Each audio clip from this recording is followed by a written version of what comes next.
Dengan kasih Tuhan, saya minta Bapak Gembala, Bapak Obaja untuk membuka.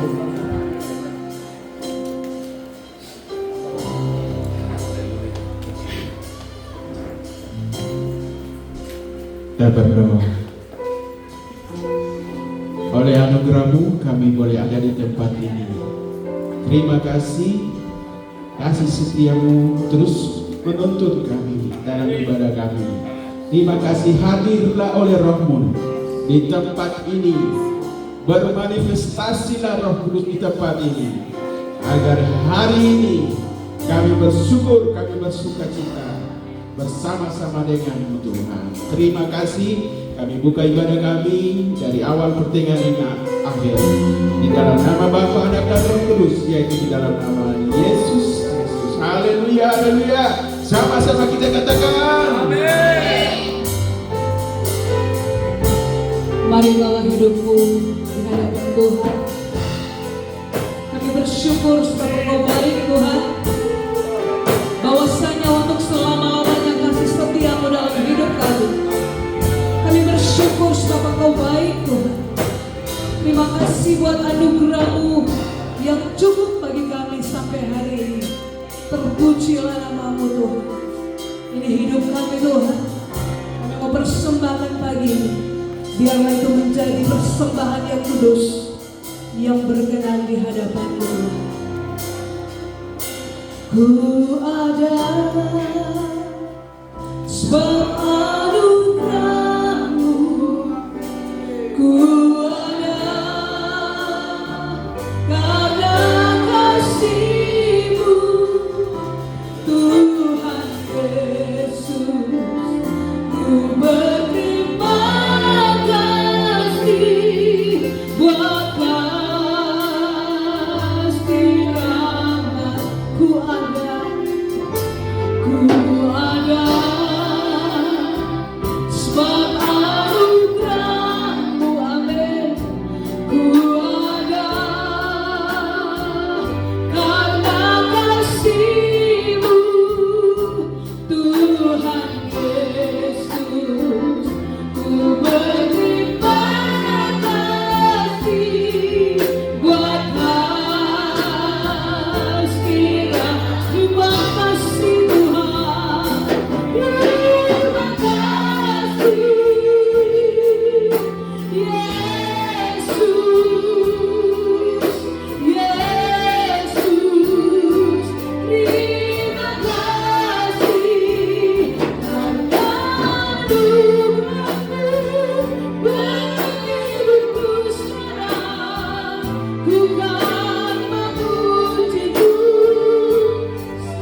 Dahsyat, amin. Ya, sumber kekuatan kita, amin. Mari berikan sukacita kita terus hadir.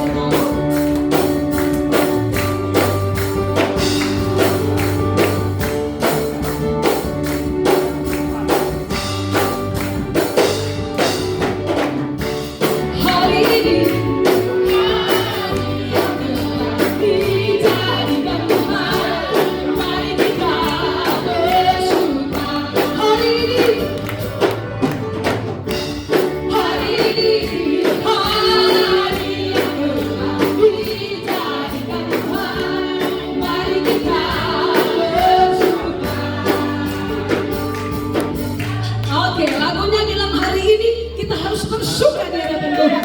Tapi saya lihat masih ada muka yang tegang-tegang.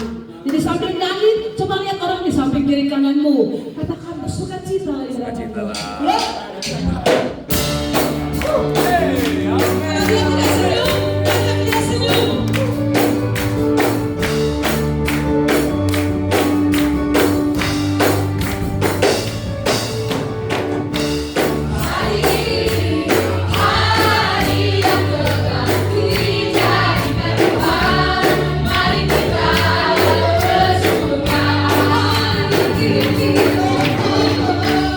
Hari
persembahan kita bawa di hadirat Tuhan, di hadapan Tuhan, surga katanya dari sini. Di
kita bisa.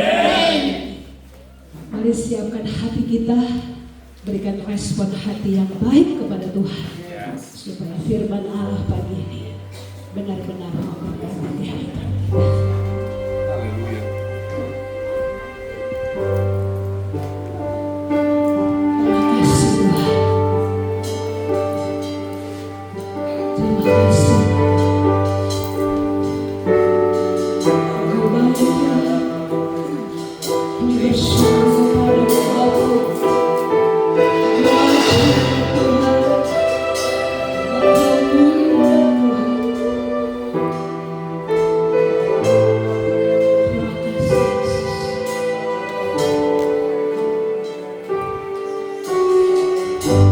Banyak yang kau perbuat di dalam hidup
kemurahan dan kebaikan-Mu kami ada hari ini.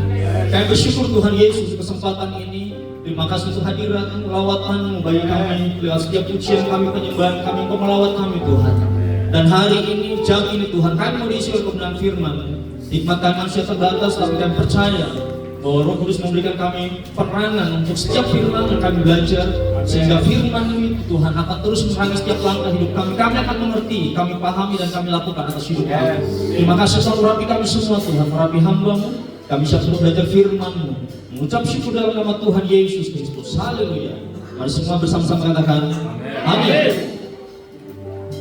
Silakan dulu Bapak Ibu Saudara.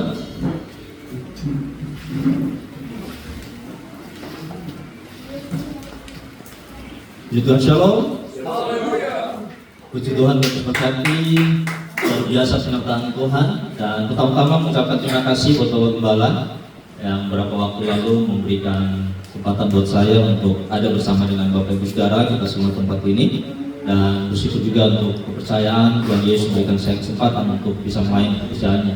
Nah, puji Tuhan, hari ini kita mengucap syukur karena kebaikan Tuhan untuk pekerjaan pelayanan Tuhan, khususnya untuk jemaat Kingdom of God hari ini 1 tahun dalam usia pelayanan.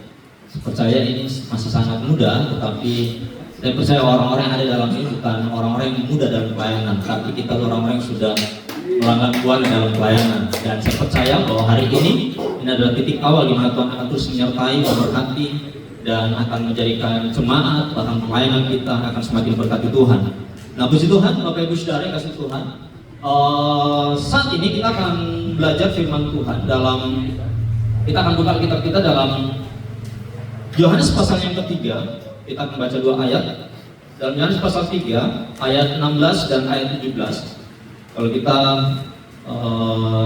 dengar ayat ini ayat yang sangat populer sekali, terus apalagi nanti pas waktu masuk perayaan Natal Desember itu ayat ini paling banyak sekali dikutip oleh orang. Yohanes pasal 3 ayat 16 sampai dengan ayat 17.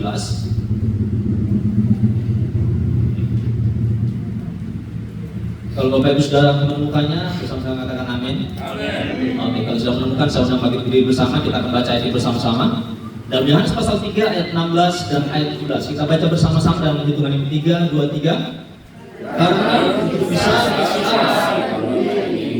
sehingga dia anak-anaknya yang tunggal, supaya setiap orang yang percaya kepadanya tidak binasa, melainkan beroleh hidup yang kekal. Ayat 17. Sebab Allah mengutus anaknya ke dalam dunia bukan untuk menghakimi dunia, melainkan untuk menyelamatkannya oleh Dia. Amin. Silakan Bapak Ibu Saudara.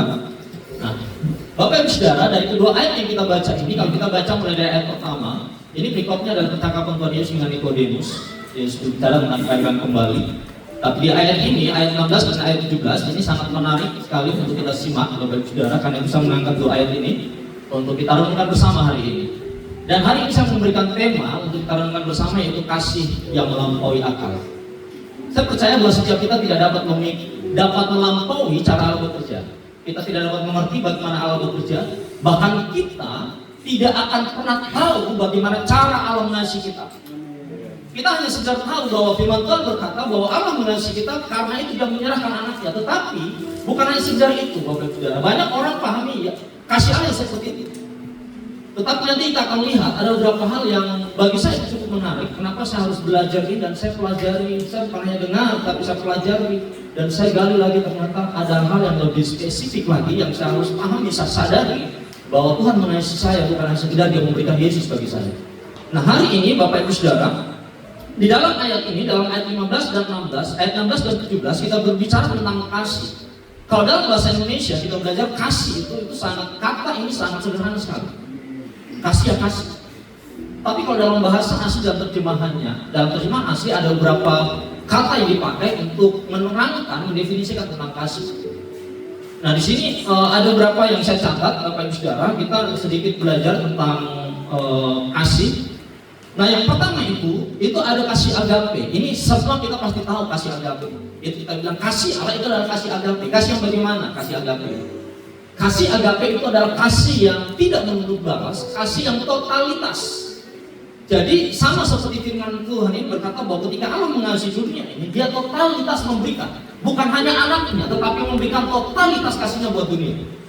Saya percaya Bapak Ibu Saudara, kita semua hadir hari ini, semuanya karena kasih Tuhan kita ada tempat ini. Saya pun melayani, ada beberapa hamba Tuhan sih melayani, bukan karena saya hebat, bukan karena kita bisa, bukan karena kita lebih dari orang lain, tidak, tetapi hanya karena kasih dan kemurahan Tuhan. Saya bayangkan begini, saya ini kecil di hadapan Tuhan, saya tidak punya apa-apanya, tetapi kenapa Tuhan bisa pilih saya untuk melayani Tuhan? Saya kembali lagi yang saya bilang itu semua karena kasih buat kami.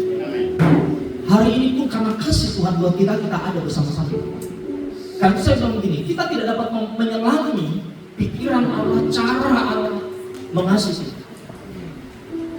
Karena itu kita harus terus renungkan, kita harus terus pikirkan, kita harus terus responi setiap hari, detik, jam hidup kita. Kita melihat bagaimana kasih Allah memelihara kita sampai hari ini. Nah yang kedua kita lihat itu ada kasih eros.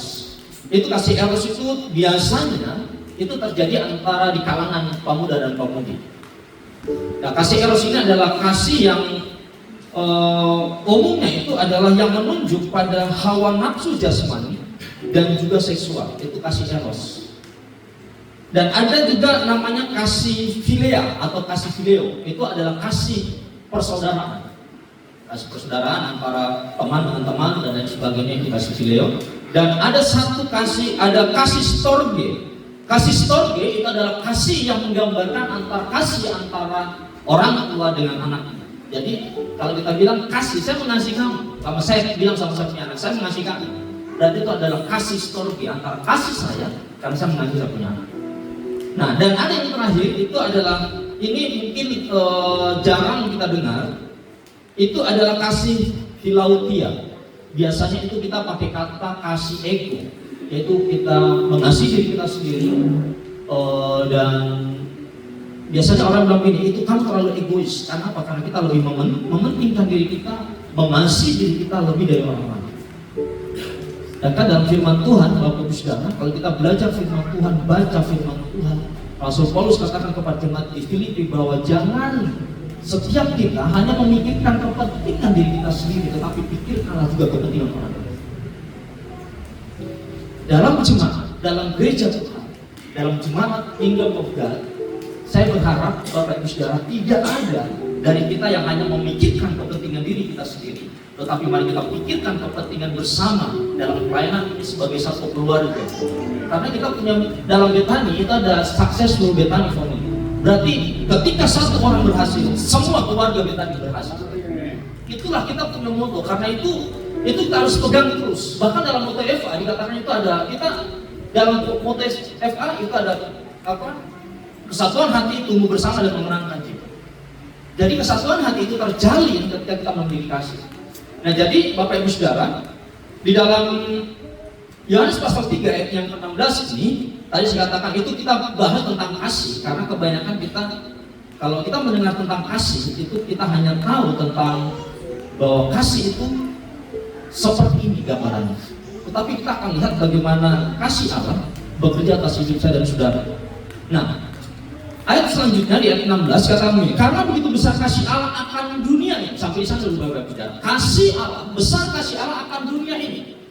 Dunia itu bukan berbicara, mungkin kalau kita lihat bahwa dunia itu bisa dikatakan sebagai kosmos, alam semesta dan ciptaannya, bisa juga dikatakan seperti ion dan lain sebagainya. Itu dalam bahasa aslinya, itu ada beberapa terjemahan dalam kata ini. Tetapi saya melihat sebuah penafsiran, sebuah buku, dan dia katakan begini, Yohanes dan Paulus memberikan satu nuansa atau suatu hal yang berbeda dan definisi tentang dunia. Di sini dia mengatakan bahwa yang dikatakan dunia itu adalah manusia yang melawan Allah. Dikatakan di sini. Dalam Yohanes pasal 3 ayat 16 dikatakan bahwa karena begitu besar kasih Allah akan dunia ini. Dunia yang dimaksud di sini adalah manusia yang melawan Allah, bukan dunia kosmos.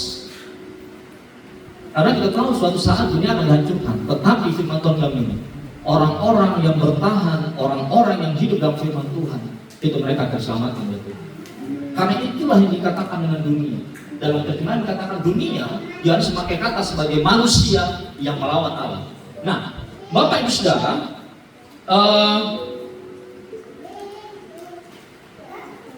dunia dimurkai Allah karena apa? Karena manusia jatuh dalam dosa dan tidak ada satupun hal yang tidak tersentuh oleh dosa.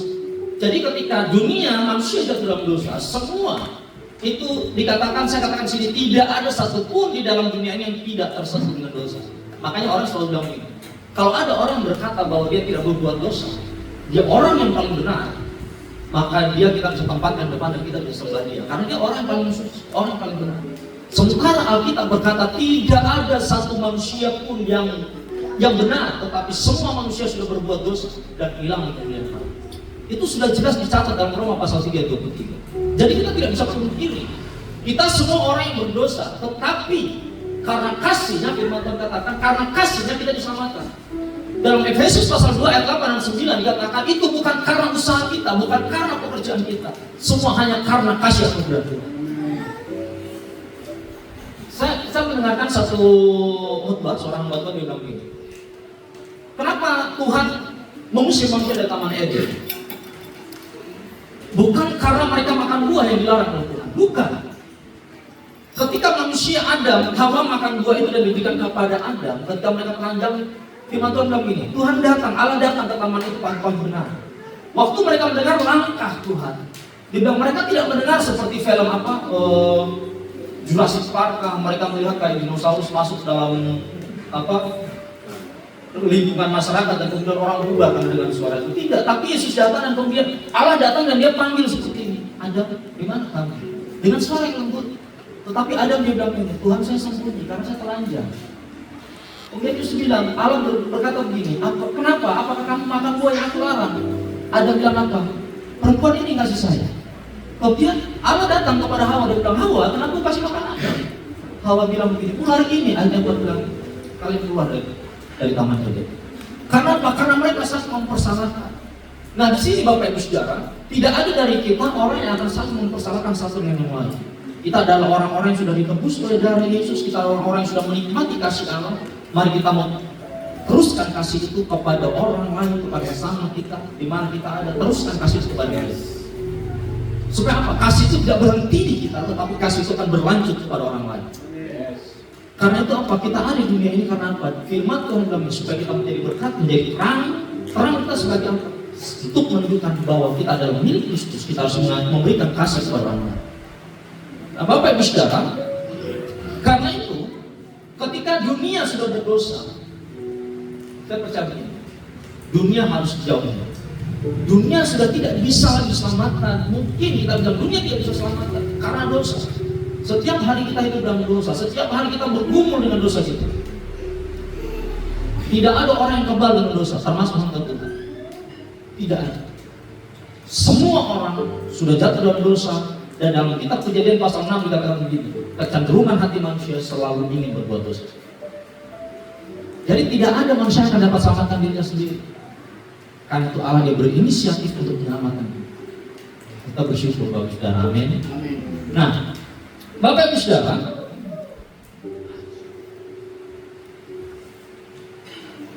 saya bukan heran, tetapi saya kagum karena kasih Allah ditujukan malah justru bagi orang-orang yang mengkhianati dia, bagi orang-orang yang melawan dia, bagi orang-orang yang menentang dia. Dan saya bilang ini, Tuhan, apakah bisa saya sebagai orang Kristen, apakah saya bisa sebagai hamba Tuhan mengasihi orang yang melawan saya, yang mengkhianati saya, yang menyakiti saya dan lain sebagainya? Apakah bisa? Pertanyaan itu timbul dalam hati saya ketika saya baca ini dan saya bilang, Tuhan, kamu mengasihi saya baca firman Tuhan dalam ini. Yesus mati ketika kita masih berdosa. Nah sekarang pertanyaannya begini Bapak Ibu Saudara. Ketika kita sadar bahwa Allah mengasihi kita dengan caranya yang luar biasa, kita mau melanjutkan kasih itu. Bagaimana kita bisa memberikan kasih kepada orang lain? Firman Tuhan menuntut begini Bapak Ibu Saudara. Dan Lukas pasal 6 ayat 27 dan seterusnya kalau kita baca firman Tuhan bilang begini. Kasihlah sungguh, kan? Dikatakan begitu. Terus kita berbuatlah baik kepada mereka. Berdoalah bagi orang yang mengutuki kamu. Kalau kamu ditampar pipi kanan, kasih yang kiri. Tidak mudah. Tetapi tuntutan kasih mereka. Bapak Ibu Saudara setuju? Kecil sekali aminnya. Kayaknya masih berpikir, masa iya sih saya harus kasih dia bawa gembala? Setiap harinya bikin sakit hati saya ini. Dia kecewakan saya, dia sudah buat saya hancur dan lain sebagainya. Masa saya harus mengasihi dia? Saya kasih tahu Bapak Ibu Saudara, firman Tuhan katakan begini, tegas firman Tuhan begini. Kalau kita baca dalam firman Tuhan dalam perjanjian lama di dalam ini, aku mengasihi kau dengan kasih yang mulia. Hari ini pun kita bilang sama orang-orang yang di sekitar kita, orang yang menyakiti kita, membuat kita kecewa, kita bilang, saya mengasihi kau karena Allah mengasihi. Kita mengasihi mereka bukan karena kita mampu, tidak, tetapi karena kita sadar bahwa Allah mengasihi dia, Allah mengasihi kita, karena itu kita mengasihi. Ini tuntutan kasih. Yesus sendiri mengajarkan hal ini. Karena itu kalau menjadi orang Kristen, itu harus pikir jauh-jauh. Harus pikirkan semuanya. Jadi orang Kristen itu bukan hanya ibadah hari Minggu dan berdoa sama Tuhan. Tuhan berkati saya, tetapi belajarlah seperti Daud dalam ini.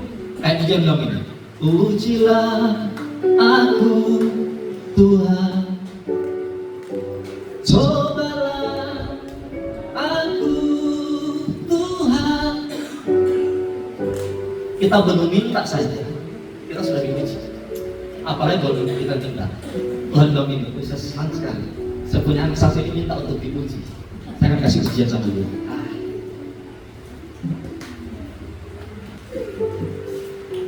Jadi Bapak Ibu Saudara, dalam kehidupan kita sebagai orang Kristen itu selalu digambarkan begini, terlalu besar kasih. Karena begitu besar kasih Allah akan dunia ini, karena terlalu besar kasih yang Tuhan taruh di hati kita, akhirnya kita tidak bisa membenci, kita tidak bisa menyakiti, kita tidak bisa melakukan hal-hal yang Tuhan tidak inginkan. Yang saya mau, yang kita mau melakukan kehendak Tuhan, mengasihi siapapun mereka, tidak peduli siapa mereka. Jadi kasih kita bukan hanya terbatas hanya untuk orang-orang tertentu, tidak ya. Karena kamu satu jemaat, saya mengasihi kamu. Kita satu marga, jadi saya kasih kamu. Kita satu suku, jadi saya kasih kamu. Satu keluarga, tidak. Tetapi Allah hadir ketika Yesus hadir di dunia di dalam ini. Dia mengasihi bahkan dalam ini. Ketika dia datang kepada milik kepunyaannya menolak dia. Karena itu pintu keselamatan terbuka bagi kita semua. Itu kasih yang luar biasa. Tidak ada kasih yang tidak akan pernah ada kasih lagi yang sama seperti itu. Tidak akan pernah. Mungkin ada kasih yang kita lihat di dunia ini. Orang lain yang memiliki kasih luar biasa.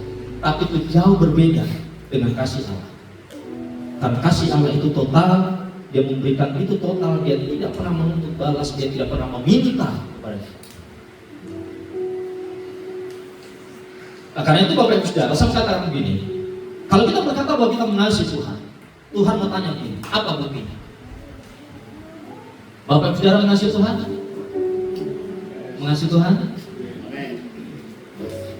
Jadi kalau kita bilang ini, Tuhan aku mengasihi Tuhan, Tuhan bilang ini, mana buktinya? Kasih tunjuk buktinya. Karena saya bilang ini, kasih itu butuh apa yang namanya pembuktian. Setuju ya Bapak Ibu Saudara? Dalam hubungan pernikahan, ketika kita menikah, ada seorang bilang ini, kamu tidak mengasihi saya, kamu tidak mencintai saya, kamu tidak menunjukkan kamu punya kasih buat saya. Kadang istri saya tanya seperti itu, ya ayah kok tidak cinta, kok tidak sayang saya kan? Saya bilang, kok mau seperti apa? Kok mau saya masuk seperti Tuhan Yesus? Saya mengasihi istri saya mengasihi anak-anak. Saya punya anak di rumah. Saya lakukan apapun yang saya lakukan. Saya mencuci, saya memasak, saya cuci piring dan lain sebagainya. Kalau mungkin saya sebagai suami saya bilang ini, itu kan bukan tugas saya, itu saya punya istri punya tugas. Tetapi karena saya mengasihi dia, saya bilang, saya tidak mau dia lelah, saya tidak mau dia capek dan akhirnya sakit. Akhirnya saya lakukan bagian-bagian itu. Itu kasih yang sederhana yang saya lakukan. Sebenarnya saya tunjukkan dalam hal itu, tapi tadi dia bertanya, ayah kamu tidak mengasihi saya? Saya bilang, masa iya saya kemana-mana sebelum kamu, di kamu kemana-mana kan tidak mungkin. Saya punya badan kecil begini, dia lebih besar dari saya. Tetapi bukan itu maksudnya. Nah, ketika kita berbicara sama Tuhan, Tuhan mengasihi mengasihi saya atau tidak? Kenapa Tuhan biarkan saya ada di dalam lembah kelam? Kenapa Tuhan izinkan saya ada dalam penderitaan? Kenapa Tuhan izinkan saya ada dalam tekanan yang luar biasa? Kenapa? Pertanyaan selalu timbul, kenapa? Tapi kita tidak sadar. Kenapa kita setiap hari menyakiti Tuhan? Kita bilang Tuhan saya mengasihi Tuhan, tapi hari itu, hari yang sama kita menyakiti Dia. Di hari yang sama kita berkata Tuhan saya mengasihi Tuhan.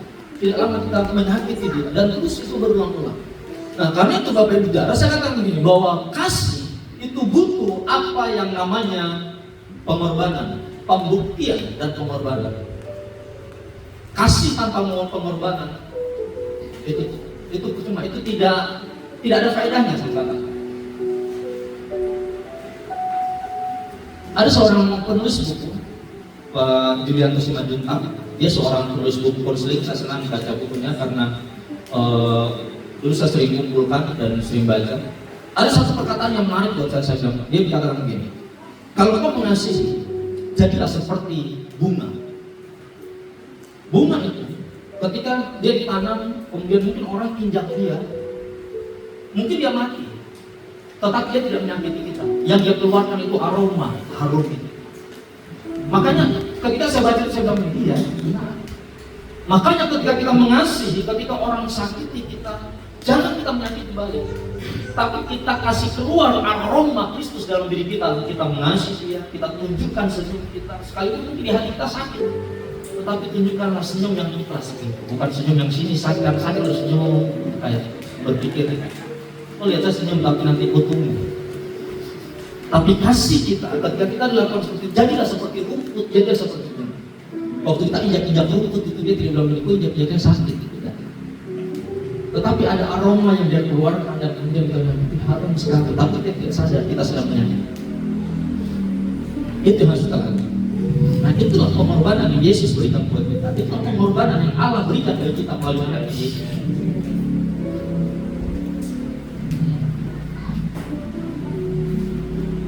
Di sini Bapak Ibu Saudara, yang Allah lakukan ketika Dia berkata bahwa aku mengasihi engkau dengan kasih Tuhan dan tidak biar ini.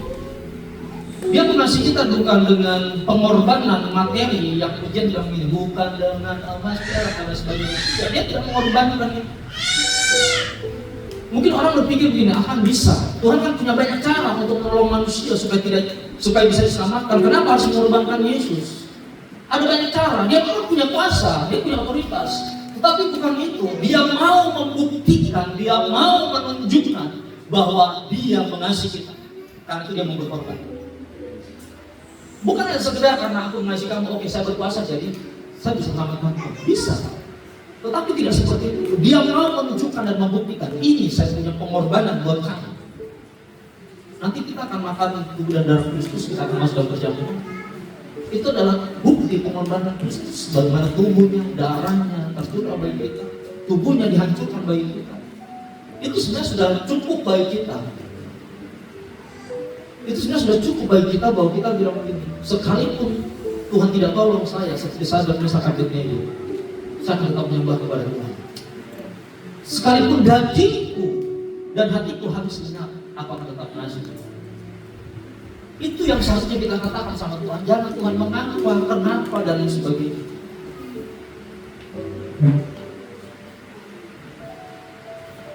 Allah juga bukan berkorban. Ketika Dia berkorban, Dia mengorbankan perasaan. Dalam pelayanan kita sebagai jemaat Tuhan, kita sebagai hamba Tuhan, kita sebagai pelayan Tuhan, banyak yang kita sudah korbankan bagi Tuhan. Mungkin kita sudah korbankan, kita punya waktu, tenaga, mungkin kita punya harta, kita punya kekayaan, tetapi itu belum sebanding dengan apa yang Tuhan kasih buat kita.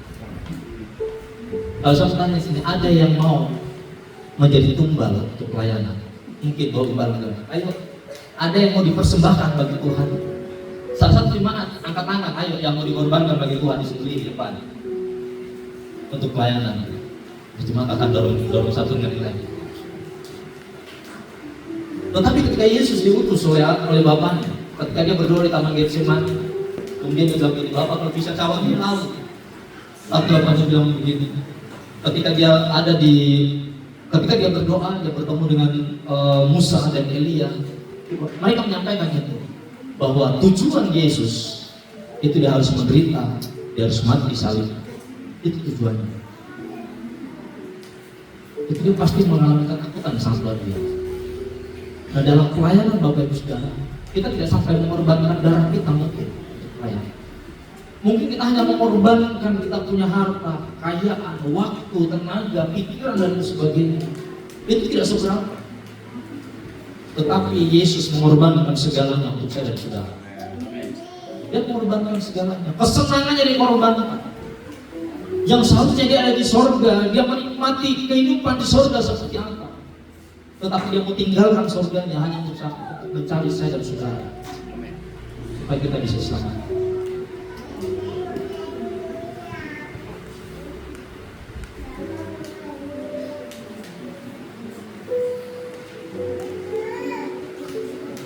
Dia mengorbankan sesuatu yang sangat berharga, yang paling berharga gitu.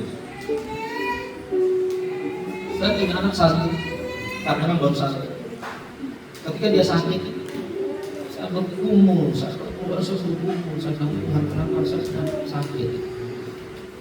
Apalagi orang mulai, ketika kita bawa ke rumah sakit, kita punya pikiran ini mulai diintimidasi. Iblis mulai intimidasi. Oh, punya anaknya sakit ini, karena ada teman juga yang anaknya seperti itu sakit, dia mengalami kelenjar TB. Dan saya bilang, Tuhan, kenapa saya punya anak bisa sakit seperti ini? Kita belum terima hasilnya, tetapi ini bisa intimidasi saja. Kenapa saya punya anak bisa sakit seperti ini? Begini, saya berdoa, saya puasa, saya berdoa sama Tuhan, saya bilang, Tuhan. Waktu itu kita tes dia punya dahak, dan saya berdoa, saya puasa, saya berdoa, pagi saya berdoa, malam saya berdoa, lagi saya berkumpul sama Tuhan, dan saya bilang, Tuhan, tolong saya Tuhan. Dan saya punya anak satu dan saya pikir begini, sama seperti Abraham yang Tuhan minta, persembahkan kepada. Tapi saya berdoa sama Tuhan, Tuhan, saya punya anak satu saja. Saya serahkan dia sama Tuhan. Waktu dia masih belum hamil pun saya sudah tulis namanya. Saat sudah hamil kita tumpang tangan dalam perut, kita berdoa untuk anak ini, dia anak yang sehat, kuat, cerdas dan sebagainya. Sampai dia lahir, sampai hari ini lagi sama kita nanya. Tetapi kenapa dia bisa sakit seperti itu? Dan saya hanya berdoa dan kemudian ketika kita terima hasilnya ini nyatakan negatif. Dan saya bilang sama Tuhan, Tuhan, terima kasih atas ujian ini. Itu ujian perasaan dan ujian pikiran saya.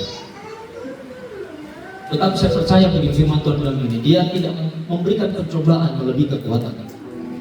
Karena apa? Karena dia mengasihi saya dan saudara, dia tidak akan membiarkan kita berlarut-larut dalam setiap penderitaan kita lalui. Saya tidak tahu Bapak Ibu Saudara, setiap kita pasti punya pergumulan. Tetapi satu hal yang saya percaya, kasih Tuhan melebihi pergumulan. Ketika Allah mengasihi kita, saya percaya dia tidak akan pernah membiarkan kita. Saya selalu punya prinsip begini, waktu saya berdosa dia mau mati buat saya. Apalagi waktu saya mulai hidup untuk Tuhan, saya melayani Tuhan, tidak mungkin Tuhan biarkan saya. Pasti Tuhan bela saya, pasti Tuhan tolong saya. Itu saya punya keyakinan. Nah, dari Bapak Ibu Saudara, ketika Allah menunjukkan kasihnya dengan berkorban bagi kita, dia mengorbankan itu bagian yang terbaik, bagian yang berharga yang dia punya. Allah dia berkorban, itu dia bukan mengorbankan, dia bilang, oh malaikat kau yang jadi tumbal sana. Tidak, tetapi dia bilang anaknya, dia bilang Yesus kau datang, kau turun. Kau temui manusia itu, selamatkan mereka dengan cara kau mati kayu salib, menggantikan dosa mereka. Jadi ketika dia menunjukkan kasihnya, ketika dia berkorban, itu dia menjadi korban pengganti buat saya dan saudara. Tahu korban pengganti kan? Korban pengganti. Seharusnya kita lah yang disalib, tetapi setiap dosa kita, kesalahan kita semuanya ditimpakan kepada Yesus, dan Yesus yang naik kayu salib supaya kita diselamatkan. Sebenarnya kita lah yang harus ditimpa oleh berbagai macam kutuk, kita lah yang harus disalibkan, kita lah yang harus menderita. Tetapi saya percaya begini, dia tidak tega melihat kita menderita. Allah dia tidak tega melihat kita menderita. Hari ini pun kalau kita berkata Tuhan saya menderita seumur hidup, Tuhan tidak pernah mengizinkan kita Tuhan tidak pernah senang ketika dia melihat anak-anak yang hidup dalam kita. Tuhan mau setiap kita hidup dalam kasih, hidup dalam kelimpahan, dan hidup diberkati Tuhan. Dan kedatangan Yesus itu juga bukan karena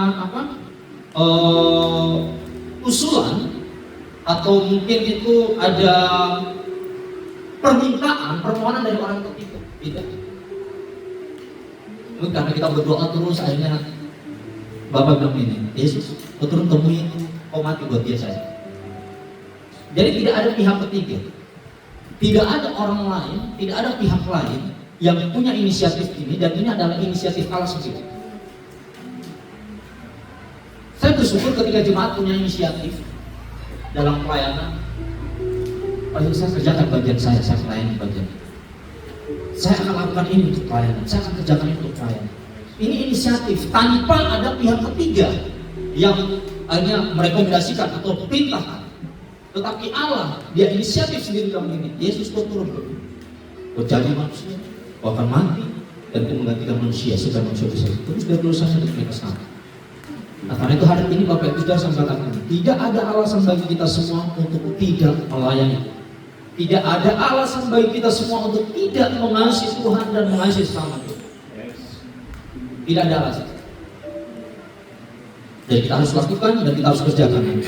Nah, Bapak Ibu Saudara, pengorbanan Allah bagi kita, ini tadi saya katakan bahwa seharusnya kita tidak hanya pahami bahwa Bapak rela menyerahkan anaknya, tetapi Bapak Ibu Saudara, kalau kita melihat dari sudut anak, kita lihat dari sudut pandang anaknya, yang adalah Allah itu sendiri, saya percaya begini bahwa dia menanggalkan status kealahannya, dan kemudian dia menjadi sama seperti manusia. Bahkan lebih dikatakan dia menjadi rupa sebagai manusia, dia menjadi hamba, dia taat, dia tunduk, dia taat sampai mati. Jadi kalau dia taat sampai mati, berarti dalam perjalanan hidupnya Yesus sebagai manusia, dia selalu hidup dalam ketaatan penuh sampai akhirnya dia naik ke kayu salib. Bapak Saudara, kita mau taat sama Tuhan. Kalau kita mengasihi Tuhan, kita berkata, Tuhan, aku mengasihi Engkau Tuhan. Aku mau taat, aku mau setia sampai akhir saya untuk mati, sampai saya dapat, sampai tetap ada untuk mengasihi. Jangan mengasihi Tuhan karena diberkati saja. Jangan kita mengasihi Tuhan karena hanya kita diberkati Tuhan. Jangan kita mengasihi Tuhan hanya karena hidup kita dibawa naik, tetapi ketika hidup kita di bawah, kita berkata, Tuhan, saya punya hidup hancur. Saya tidak mau lagi mengasihi Tuhan. Saya tidak mau lagi melayani Tuhan karena saya punya hidup sudah seperti ini. Terlepas dari semuanya itu Bapak Ibu Saudara, kasih kita kepada Tuhan tidak bergantung karena hal-hal itu. Kita mengasihi Tuhan bukan karena kita membalas kasihnya, tidak. Kita mengasihi Tuhan karena kita sadar bahwa keberadaan kita hari ini memang tujuannya untuk mengasihi Tuhan, bukan untuk hal yang lain. Karena firman Tuhan bilang begini, ketika kita mengasihi dunia dan segala isinya, kita sedang membangun permusuhan. Karena itu mari kita mengasihi Tuhan, kita mengasihi Allah, dan biarkan sesuatu semua yang ada di dunia ini, ketika kita mengasihi Allah, maka semua ini akan dilimpahkan buat kita, akan percaya buat kita. Nah, kita lihat terakhir Bapak Ibu Saudara, tujuan dari kasih. Apa tujuan dari kasih Allah? Mungkin ada banyak yang saya sudah singgung, tapi ada 4 hal yang saya ambil di sini Bapak Ibu Saudara. Tujuan dari kasih Allah, tujuan dari ketika Allah berkata aku mengasihi dunia karena aku memberikan anakku yang tunggal. Tujuannya ini seperti ini Bapak Ibu Saudara, bahwa dia mengangkat kita dari kebinasaan. Dalam Roma pasal yang ke-3 ayat 23 bilang begini, bahwa setiap manusia itu sudah kehilangan kemuliaan Allah. Kita sudah berdosa, kita sudah kehilangan kemuliaan Allah. Dan kemudian di pasal-pasal selanjutnya bilang ini bahwa upah dosa itu ialah maut, dalam Roma 6 ayat 3, upah dosa itu ialah maut, tetapi kasih karunia itu adalah hidup yang kekal dalam Kristus Yesus. Nah, jadi tujuan dari kasihnya itu adalah untuk itu, untuk mengangkat kita dari kebinasaan. Kita adalah orang-orang yang patut, yang layak, yang pantas untuk dimusuhi. Tetapi karena Allah, Dia mau supaya kita diselamatkan, tidak ada cara lain. Saya harus memberikan satu anak untuk menebus mereka. Nah, hal yang kedua, apa tujuan kasih Allah buat kita, Bapak Ibu Saudara? Kasih Allah bagi kita, tujuannya itu adalah untuk mengubah status kita. Status kita yang dulu adalah orang berdosa. Sekarang dalam Yohanes pasal 1 dalam Yohanes pasal yang pertama juga bilang bahwa setiap orang yang menerima dia diberikan kuasa untuk menjadi anak-anak. Jadi status kita berubah. Kita orang yang berdosa, sekarang status kita menjadi anak Allah. Kalau namanya status kita anak Allah, berarti kita adalah orang-orang yang tidak lagi diperbudak oleh dosa, tetapi kita adalah orang-orang yang hidup dalam kasih karunia Allah karena kita adalah anak-anak. Nah, yang ketiga, tujuan kasihnya adalah memungkinkan keselamatan. Jadi ketika Allah mengasihi kita, tujuannya adalah memungkinkan kita untuk masuk dalam rencana penyelamatan Allah. Karena hanya orang-orang yang ada dalam kasih Allah yang ada dalam perencanaan itu. Efesus pasal 1 nanti Bapak tidak bisa baca bahwa kita diselamatkan, kita ditentukan diselamatkan sejak dari semula di dalam Kristus. Jadi ketika kita ada dalam kasih Kristus, itu kita dimungkinkan untuk kita menerima keselamatan. Karena di luar Kristus tidak ada keselamatan. Itu iman kita berkata bahwa di luar Kristus tidak ada keselamatan. Jadi sangat tegas sekali. Jadi tidak ada dalam hidup ada keselamatan di tempat lain, tidak ada, hanya dalam Yesus. Karena dia menunjukkan kasihnya, dia menunjukkan kasihnya melalui pengorbanannya dengan tujuan apa? Untuk menyelamatkan kita. Percuma dong Yesus mati di kayu salib kalau dengan kebaikan kita semuanya kita bisa diselamatkan juga. Kalau kita baca ayat selanjutnya, ayat seterusnya itu Bapak Ibu nanti kita bisa temukan di bahwa kita diselamatkan, kita diciptakan dengan tujuan maksud untuk kita berbuat baik. Nah, yang selanjutnya, yang keempat itu tujuan dari kasihnya kepada kita itu, ini hal yang kita cari sampai hari ini yang kita harapkan sampai hari ini, yaitu ketika dia berkata dia mengasihi kita, tujuannya supaya apa? Supaya kita itu bisa menerima hidup yang kekal. Amin Bapak Ibu Saudara. Kita semua ingin hidup dalam kekekalan, tapi kekekalan yang mana? Ada dua, neraka atau surga. Karena neraka juga kekal, surga juga kekal. Tidak ada kalau dalam pengajaran lain ada dalam ini. Mereka hanya di surga sementara sampai mereka dosa sudah dibasuh, dibersihkan, mereka pindah ke surga. Kayak lompat tali saya bilang. Sejauh lompatan ke surga sudah bisa. Dosa itu kekal, neraka itu kekal, surga itu kekal. Jadi pilihan ada sama kita. Jadi Bapak Ibu Saudara, ketika kita mengenal kasih Allah yang melampaui akal kita tidak bisa pikirkan, kita tidak bisa tahu bagaimana Allah bekerja atas hidup saya dan saudara. Dia memberikan kasihnya buat kita. Mungkin kita hanya terkagum-kagum dengan kasih Tuhan. Tetapi ingatlah, percayalah bahwa kasih Tuhan tidak akan pernah pudar buat kita. Firman Tuhan dalam ini, sekalipun kita tidak setia, Dia akan tetap setia. Karena Dia tidak akan pernah. Ayat terakhir kita baca dalam Yeremia pasal 31. Ayat yang ketiga.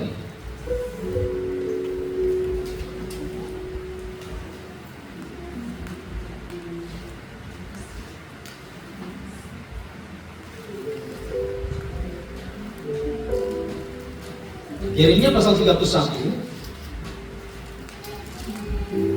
di ayat yang ketiga, Bapak Ibu Saudara.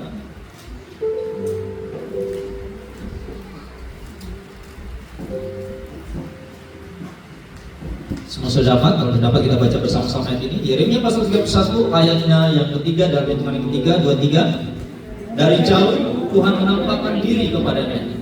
Aku mengasihi kau dengan kasih yang kekal, sebab itu aku melanjutkan kasih setiaku kepadamu. Amin. Jadi Allah melanjutkan kasih setianya kepada kita. Bahkan Dia menunjukkan kasih setianya kepada beribu-ribu orang yang mengasihi kita.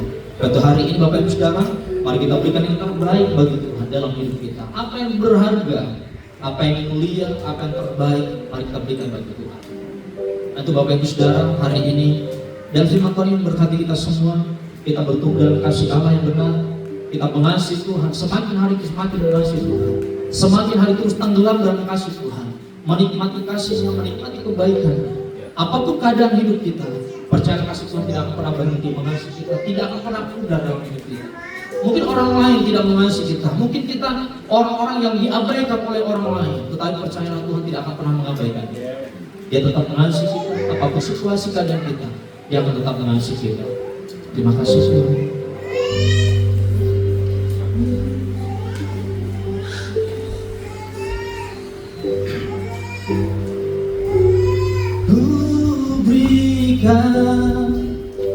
Semua yang berharga, semua yang mulia, semua yang terbaik dari hidupku, hanya bagimu, hanya untukmu, hanya bagi kemuliaan.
mempersiapkan diri kita untuk menerima tubuh dan darah.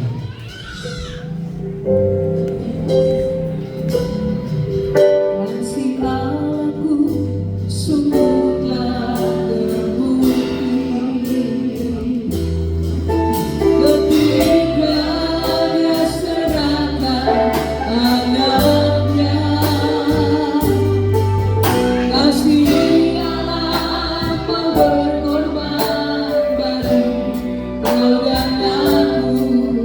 Tak ada kasih seperti kasih Kristus. Kasih aku sungguhlah terbukti ketika Dia serahkan anaknya. Kasih Allah mau berkorban bagi kau dan aku. Tak ada kasih seperti kasih-Mu. Yang sudah menerima berdiri bersyukur, bersyukur.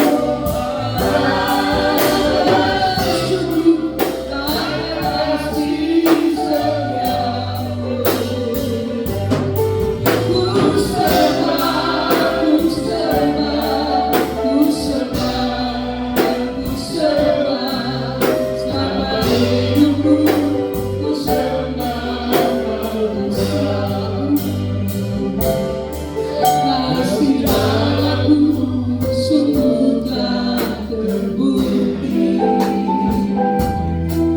ketika Dia serahkan anaknya. Kasih Allah mau berkorban bagi kau dan aku. Tak ada kasih seperti bersyukurlah.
Mari angkat kedua,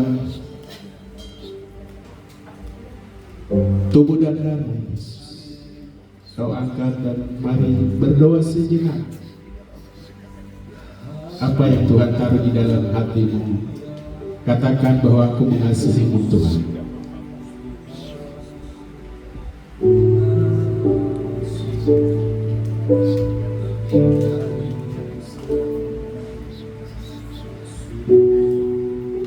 Aku tahu bahwa engkau secara totalitas kau berkorban bagiku. Tidak ada batas-batas yang membatasi engkau untuk mengasihiku. Katakan, inilah hidupku, inilah diriku Tuhan. Aku persembahkan kepadamu.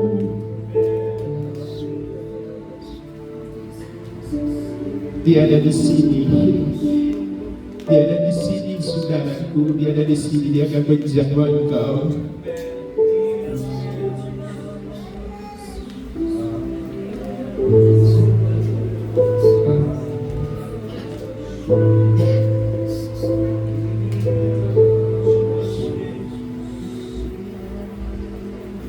Angkatlah hosti di tangan kanan.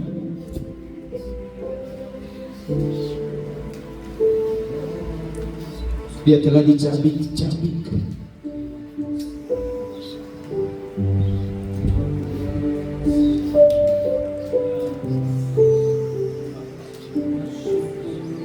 Tubuhnya telah dilukai, tubuhnya telah dihancurkan. Itu menandakan bahwa dia sangat mengasihi kita. Dengarlah kebenaran firman-Nya, sebab apa yang telah kuteruskan kepadamu telah aku terima dari Tuhan, yaitu bahwa Tuhan Yesus pada malam waktu yang diserahkan mengambil roti, sesudah itu ia mengucap syukur atasnya, ia memecah-mecahkannya dan berkata, inilah tubuhku yang diserahkan bagi kamu, perbuatlah ini menjadi peringatan akan aku. Apa ibu, bukankah roti yang kita pecah-pecahkan adalah persekutuan dengan tubuh Kristus? Mari makan dengan iman sambil berkata, dalam nama Yesus.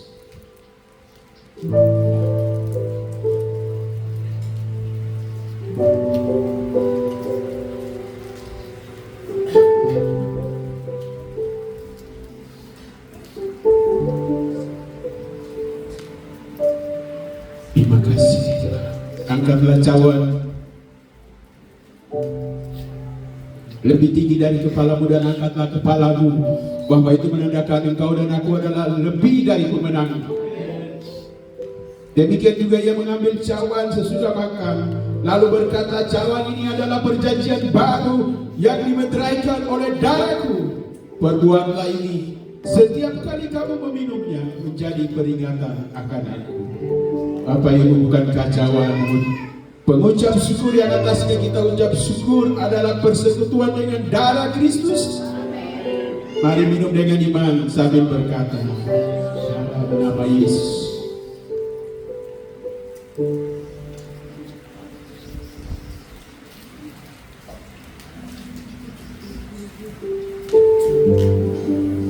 Mari mengucap syukur.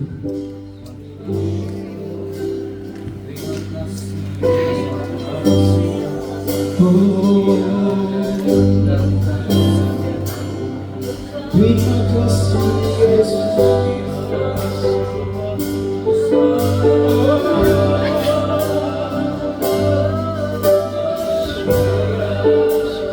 Kasih-Mu besar,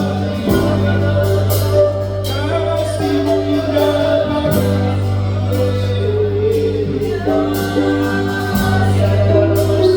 Kau telah berkorban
Kasih-Mu besar.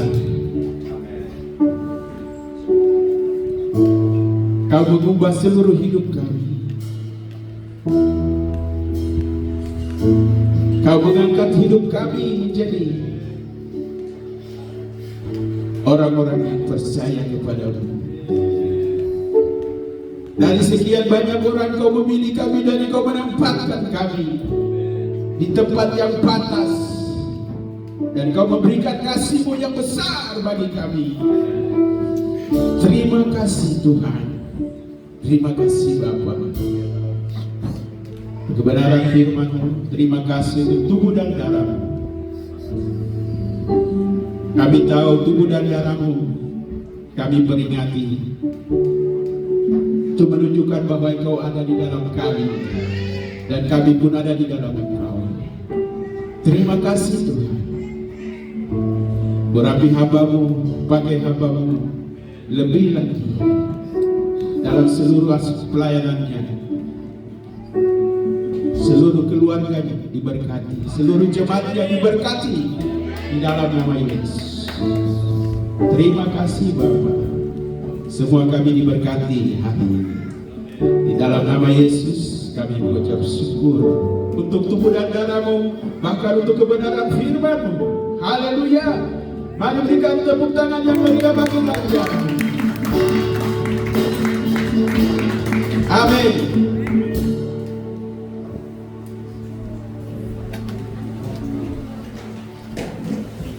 Silakan duduk, Bapak Ibu Jemaat. Saya percaya kita semua diberkati dengan kebenaran firman Tuhan. Amin. Amin. Ya, kita akan mendengarkan kesaksian pujian dari anak-anak sekolah minggu Jemaat Bethany Kingdom of God. Mari anak-anak.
Terima kasih anak. Oh, masih ada satu lagi. Oke.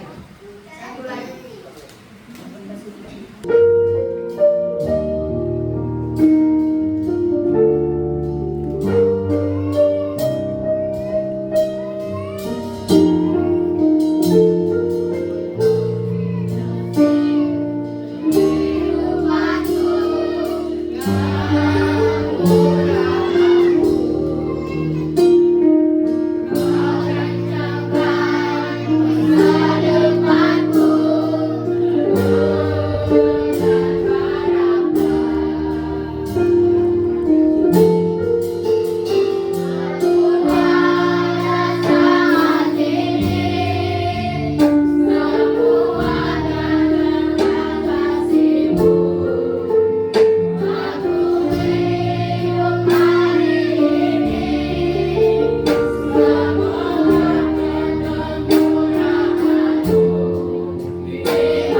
Family of God.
Kita dengarkan pengumuman.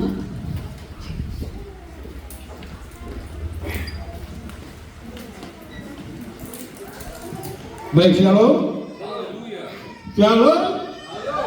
Puji nama Tuhan, saya yakin kita pasti pulang tidak seperti kita datang. Amin. Terima kasih. Terima kasih banyak buat Tuhan Yesus. Terima kasih banyak buat kedua jemaat yang pada hari ini mengambil bagian dalam ibadah kekurangan jemaat Kingdom of God yang ke-1 tahun. Terima kasih. Mari kita beri aplaus tepuk tangan yang berdua hamba.